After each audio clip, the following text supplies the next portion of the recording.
My name is Kevin Cottam and I'm a global nomad from Canada, but I live in a variety of outposts around the world.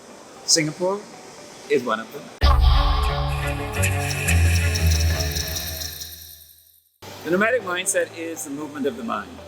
People may think that it means to move from place to find new pastures. It could mean that geographically. However, the nomadic mindset is really about the movement of the mind and keeping your ideas flowing, becoming agile, flexible, adaptable, and finding creative ideas, finding new pathways. Like, for example, this building is very nomadic in that you see the creativity that's gone through.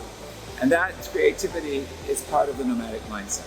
You wrote a book called The Nomadic Mindset. What is the book about and why did you write it? First of all, it is about ancient wisdom meets contemporary leadership today to find a new path forward.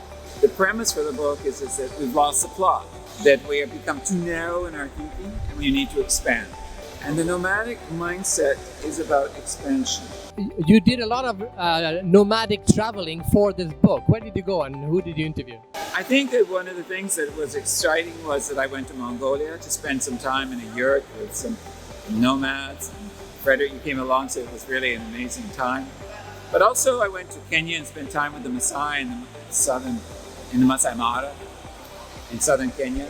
And then I also went to southern Morocco in the Sahara with Berbers and other nomadic tribes there. And I can tell you, just learning about what it is, the purity of nomadic thinking and beliefs is really what I think is extremely valuable for us today. What are those behaviors? And that's what I've taken from there. And how do we adapt it to today in our living? And then I also experienced a lot of conversations and interviews with executives. And putting together was a little bit of a challenge, putting it together, I have to say. It took a lot of work in writing that, and how do you combine ancient wisdom and contemporary thought? The wonderful quote that I learned in Mongolia from a wonderful urbanite young student, that nomads think vastly, act narrowly. And I went, whoa, this is a beautiful, beautiful thought.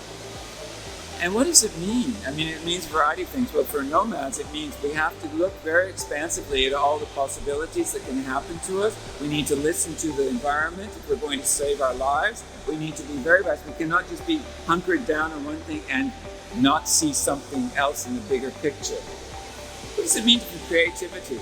For example, if you live in a very sort of narrow world, this is thinking narrowly, there's not much space for you in your mind, your body, your soul, to see other possibilities or opportunities. And what I like to also think about that is signposts of opportunities, is that creativity is all about signposts. Is, for example, seeing something like, what is that? How can I see it from multiple angles and possibilities? That's thinking vastly. That is what creativity is all about.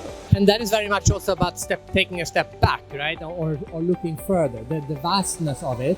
So how would you define, or how would they define vastness? They relate most of it to their environment, because their environment is vast. So they're able to hold that space of the width and expansion and being able to rapidly make a decision and go into a narrow place. Their feeling of expansiveness is internal as well as external. Act narrowly, what does that mean? Well, for the nomads, it means that they're able to, with all of this information on the expansion, they talk about it as rapidly focusing in and making a decision. So they don't meander and walk around, and that's all done in that expansion. But then when they make a decision, it's fast. Because if you think about it in many ways, is that when they have to move, there's not a lot of time to think about it. The animals will tell them when to move, as they say, and then they have to be ready. And so then they have to make a decision in what time that is, because that means that the animals are on the move. They see the sense of the change in season. They then are also, there's not enough food on the ground for them anymore. They need to eat. And that is the mirror of what we are.